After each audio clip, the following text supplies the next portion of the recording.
Hello. Welcome to the Center for an Informed Public's inaugural Q&A with a visiting legal fellow. My name is Ryan Calo, and I'm one of the co-founders of the Center for an Informed Public at the University of Washington. I'm sitting here in the School of Law, William H. Gates Hall at UW, about to have a conversation with our first visiting legal scholar. So our first scholar is Ari Waldman, who is a professor of law and computer science at Northeastern University. He is a renowned expert in information privacy law and the author of the book Industry Unbound. And he has turned his attention in recent years to the study of misinformation and disinformation, particularly as it impacts vulnerable communities.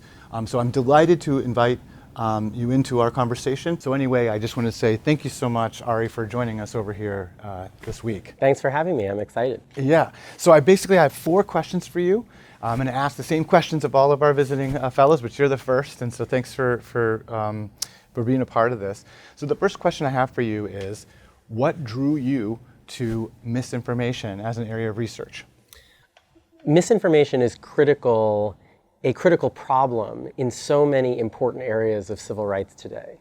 So when we look at cases involving, say, abortion, or cases involving transgender rights, the people who are challenging the rights of those who can get pregnant to seek abortion, and people who are challenging the rights of transgender kids to receive gender-affirming hormone therapy, are using misinformation to manufacture a kind of uncertainty such that it will allow the courts to let the legislature ban gender-affirming hormone therapy, or let the legislature ban abortion. So at this moment, we're waiting for the Supreme Court to decide a critical abortion case. We're waiting for the Eighth Circuit to decide a critical case about trans rights. And in each case, the determining factor is going to be whether these courts believe, or one of the determining factors, is whether these courts believe the medical or scientific consensus, or if they're going to privilege or equalize or legitimize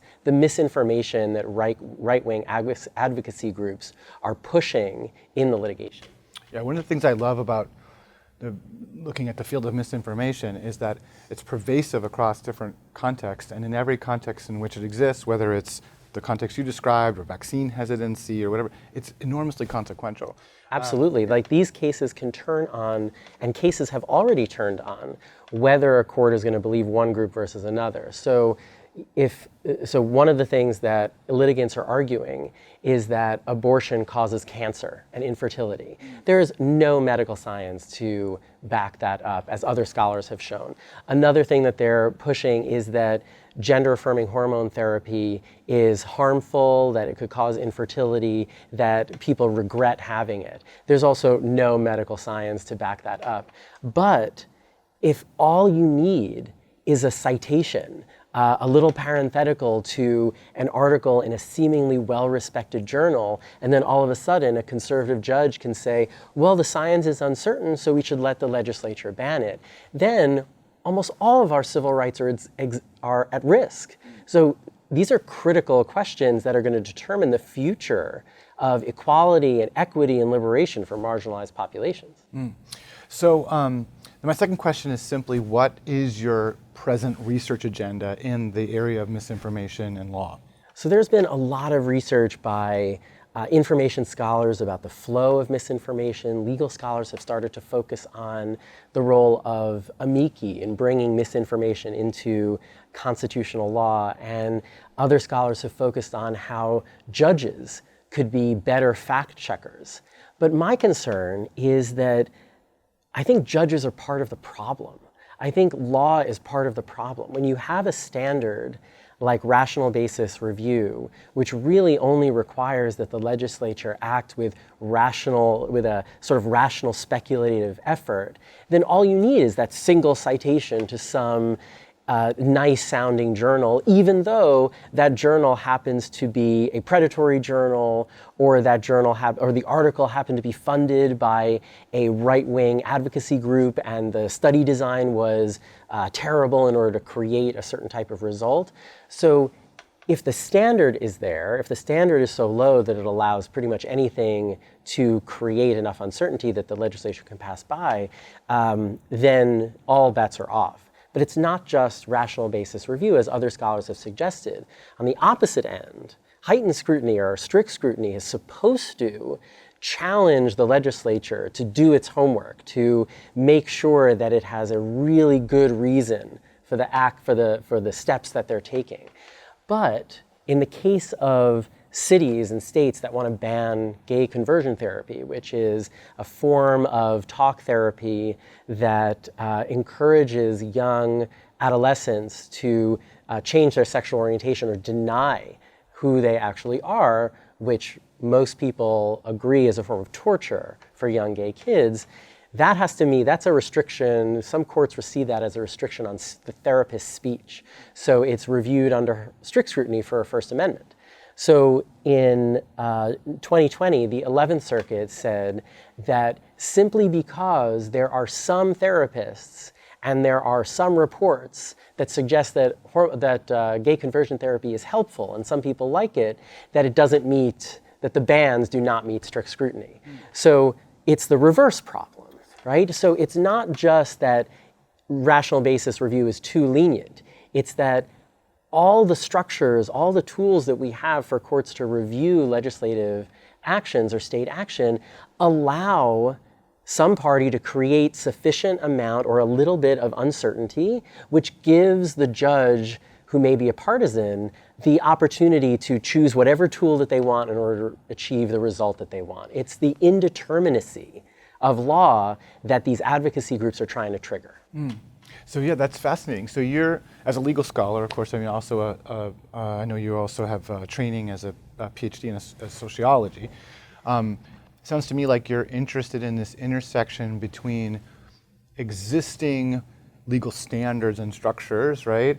And how they can be exploited and misused and sort of taken advantage of by misinformation, which is so constant with what the work of the center is doing, because we're finding in a bunch of different contexts that that's precisely what, I guess even we might call strategic disinformation is up to. It's trying to exploit whatever vulnerabilities there are in the system for some end.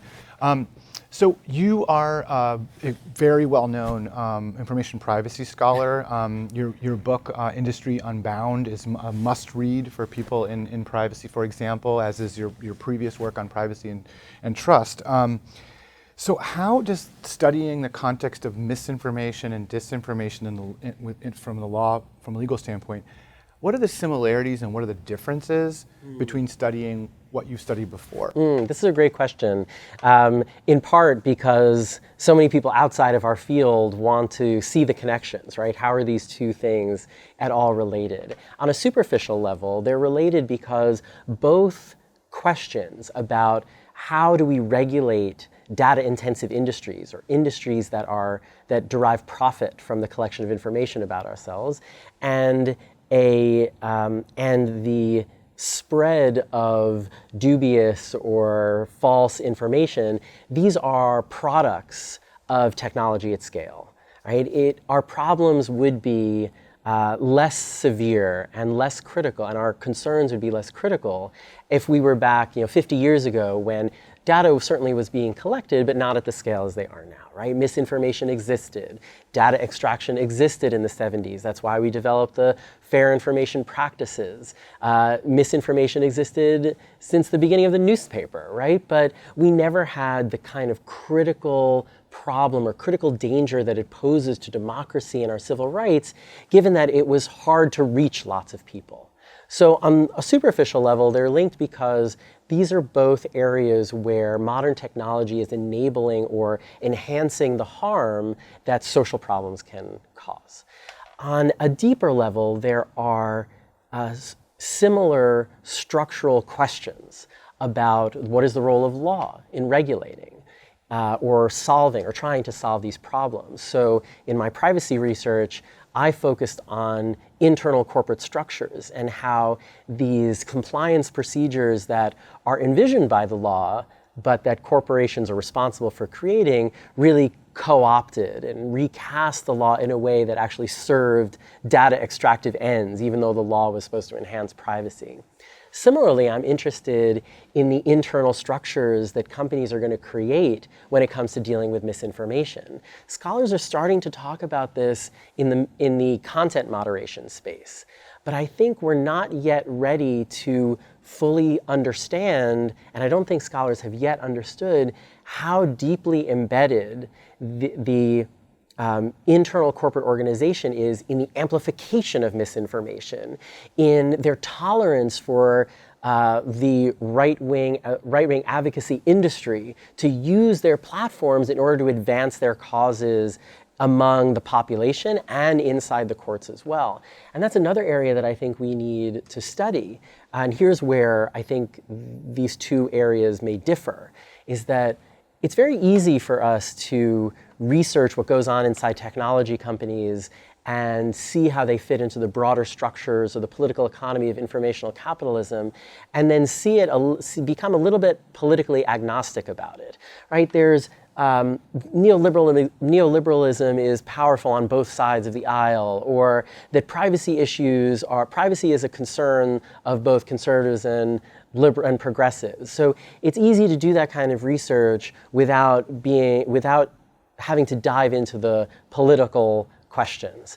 But misinformation is not like that. Misinformation, while there are studies that suggest that both the left and the right engage in misinformation, that it's far more of a problem on the right, and in particular, when we're dealing with the civil rights of marginalized populations, it is almost exclusively this multi-million-dollar industry of conservative right-wing interest groups and think tanks and advocacy groups, some of whom are designated hate groups by the Southern Poverty Law Center, other of which are funded by the same few conservative families, all of which are being built simply to challenge a medical or scientific consensus that actually happens to be in favor or supportive of greater civil rights for queer people, for persons of color, and for women, and so forth. So that's an area where my traditional research in privacy has not really explored.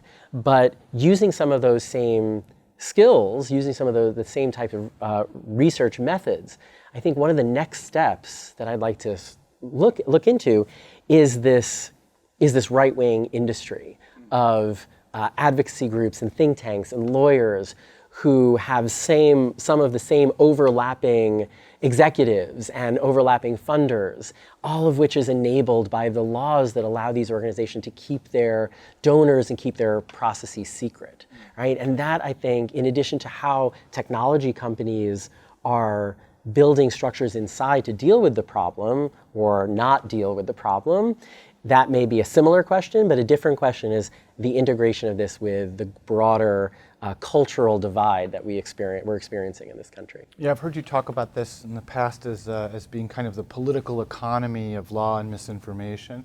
So I think you've answered this to some extent already, but I wonder, so this is my fourth and final question, which is, what areas at the intersection of misinformation and law or policy do you think are presently under-examined? Yeah.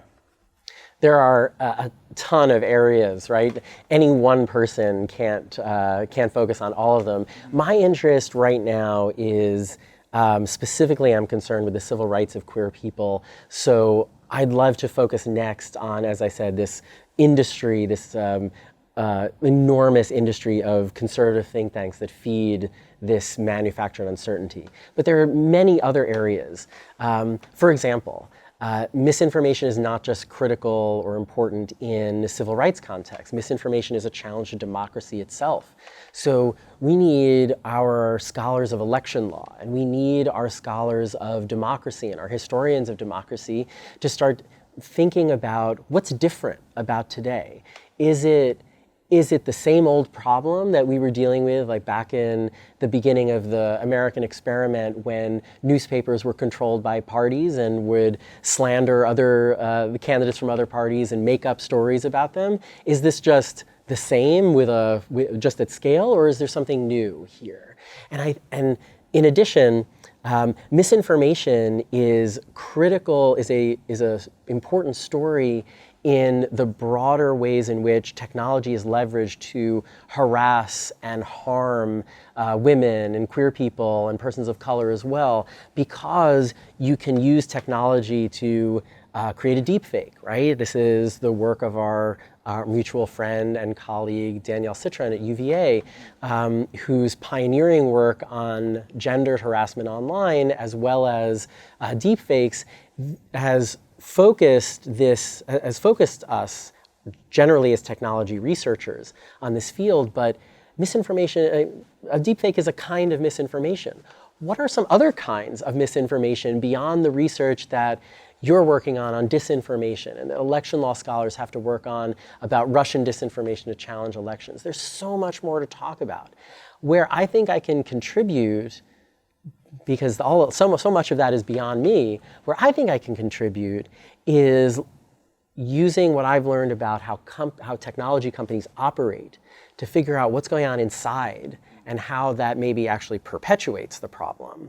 And also try to figure out what the movement for this revanchist movement to take away rights from queer people, from women, from persons of color, how are they effectively, so effectively, leveraging misinformation, but also using predatory publishers and the academic pressures inside universities to get dubious and poorly designed research published and then integrated into briefs and opinions. Yeah, I mean, it's a fascinating and rather complex question, right? It has to do with not just institutional dynamics, but also the broader ecosystem. I mean, one of the things that, not speaking on everyone's behalf, but one of the things I've observed about the work I've seen of the center is that again and again, what it reveals is that misinformation or disinformation is not a one-off situation,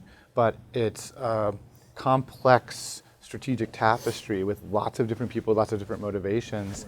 Right. I'm just so happy that you're applying your skill set and your methods and your knowledge and your experience to this field. So, thank you very much. Oh, absolutely, and thank you for having me. I think the work of the center is really going to be critical here, because you have a unique mix of interdisciplinary researchers and scholars and students who can see things from multiple angles. And if there's one thing that we've learned, or one thing that I've learned in the academy, legal academy in particular, is that for better or for worse, law scholars don't have a single method that we use to analyze problems. So we can bring in methods from other disciplines. Sometimes we do it better than at other times, but the interdisciplinarity of the Center for Informed Public is, I'm going to see it as a resource, right? Because where am I going to go to find technical research on the spread of misinformation? There are just a few places, right? And we need more of that too. Yeah, I like to say that the legal academy has a trade deficit with other disciplines. Anyway, thank you again very much. I just want to say thanks everybody for tuning in. This is the first of a series of interviews that we're going to be having with a bunch of different perspectives for the visiting legal fellows for the center. So thanks so much for your attention, and look forward to the next one. Thank you. Thanks for having me.